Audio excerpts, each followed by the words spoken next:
Hey everyone, Josh here, welcome back to the channel. Everyone keeps asking me how I pack my breakable china. Today I'm going to be showing you how I pack anything mug sized. So anything around the size of a mug I pack generally in the exact same way. It's double boxed and I'll show you how I do that now. I'm going to set the camera up and just walk you through it. Hopefully this is interesting and helpful to those who are asking.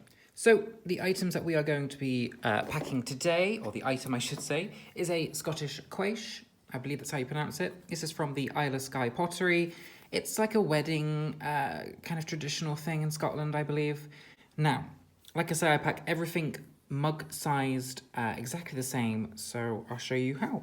You're going to need a 5 by 5 by 5 inch box. I sell these on my eBay store, links down below, and a 6 by 6 by 6 inch box. Now the aim here is we are simply going to be snuggling them together like that and creating a very sturdy double box. But let's get started. We will need to obviously wrap the quiche. I always like to wrap things in small bubble wrap. Hopefully I'm doing this in camera, I am. In small bubble wrap first. I generally always fold it over. We will do it that way.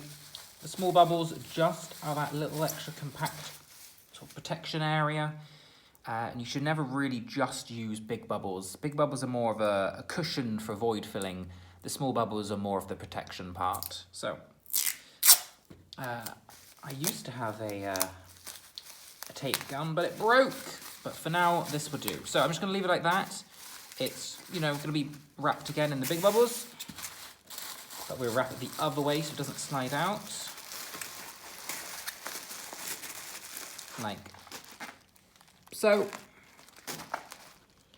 Let's see if I can save the sellotape. I can, lovely. Yeah, I'm usually a lot faster than this. It's just because I don't have a tape gun at the moment. I need to buy a new one that I won't hopefully break. So that is done. You then want to get your smaller box and see how well it fits in. Does it need cutting down? Can it be squeezed in like this? And for me, it can, so that's nice and snug in there. Now,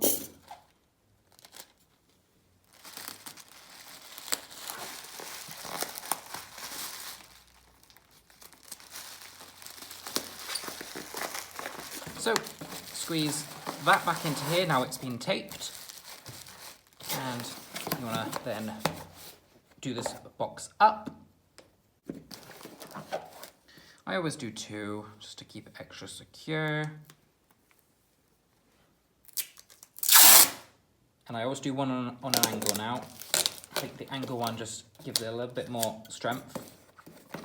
So, that's now done. But if I drop that into there, it wobbles, it shakes around, it's no good. So that is where a square of single bubbled bubble wrap comes in. Just pop that in the middle, push that down, pull up the sides because they get stuck. And that goes on the top, and that is done.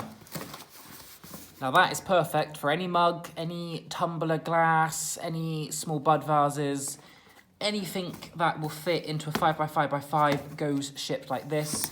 Nothing's broken. I've done hundreds of these now, nothing is broken, all arrives on time, all arrives perfectly good. And because it's double boxed, you have that extra protection. If the outer one is completely destroyed, you've got at least another box on the inside. And the amount of cushioning it's got is just ridiculous. So, yeah. If you were trying to be a little bit more green, rather than using bubble wrap for the layering between the first and the second box, you can use newspaper, scrunched up wallpaper. That also works great. I just find the bubble wrap really easy. I've got it pre-cut into those squares and I just chuck it in. Hopefully that helps some of you with packaging some more breakables. Invest in good boxes, the right size, and you'll do really, really well.